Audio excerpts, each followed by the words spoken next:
On est pour eux dans des enjeux de vie. Moi, il me reste un petit quart de vie devant moi. Eux, c'est les trois quarts de leur vie, et qui est fortement pénalisé par cette problématique du réchauffement climatique.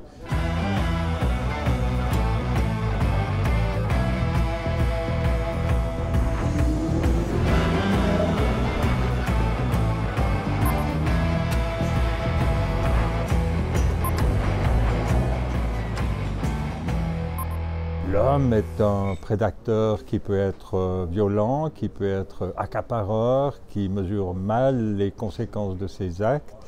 Et que ce soit dans les mers, dans les océans, sur terre, dans les terres végétales, dans la façon aussi de développer le tourisme, nous avons un impact majeur sur l'environnement. Nous avons une capacité assez étonnante, malgré notre conscience, de détruire notre environnement.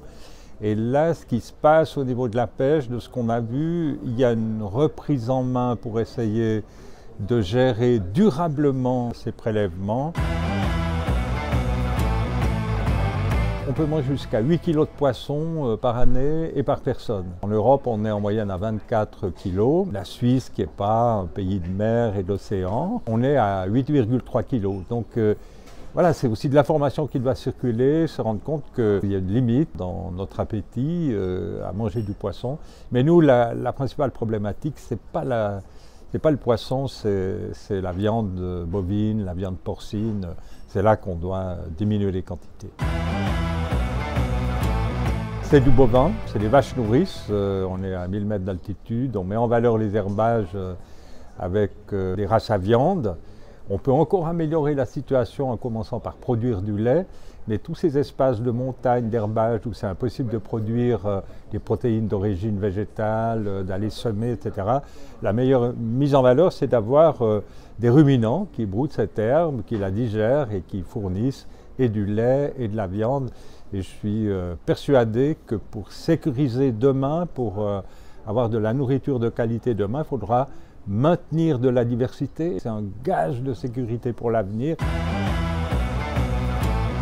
Oui, c'est toute la mise en valeur de la biomasse qui a été sous-estimée. C'est de par toute la réflexion sur la nécessité de transiter vers des énergies renouvelables qu'on en arrive à mieux valoriser les engrais et les purins de ferme en les mélangeant avec des matières plus ligneuses qui donnent aussi à la fin du parcours non seulement de l'énergie, mais aussi un compost qui est bon pour les sols. On sait aujourd'hui, et ce n'est pas contesté, 90 à 95% de notre alimentation dépend de la vitalité des sols, dépend de la façon dont les agriculteurs vont cultiver la fertilité naturelle de leur sol à long terme. Et l'arrivée d'un compost équilibré permet de maintenir et de développer la quantité d'humus qui est garant de l'alimentation de demain. Elle est parmi les maisons écologiques puisque la matière première, c'est une matière renouvelable. C'est de la cellulose, ça nous vient des forêts, des arbres. En plus, on peut démarrer avec du carton recyclé.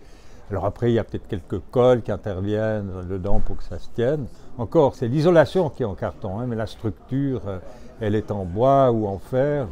Ceci dit, c'est encore la promotion de la maison individuelle. Et la promotion de la maison individuelle, elle est étroitement liée aussi à l'occupation du territoire. Et quand on a une petite maison, on aimerait avoir un peu de terrain autour de soi pour cultiver, pour se prélasser. Et ce rêve-là, malheureusement, on est sur une terre qui a des limites et ce rêve-là, il faut progressivement l'abandonner. Il faut revenir à des réflexions sur l'habitat groupé.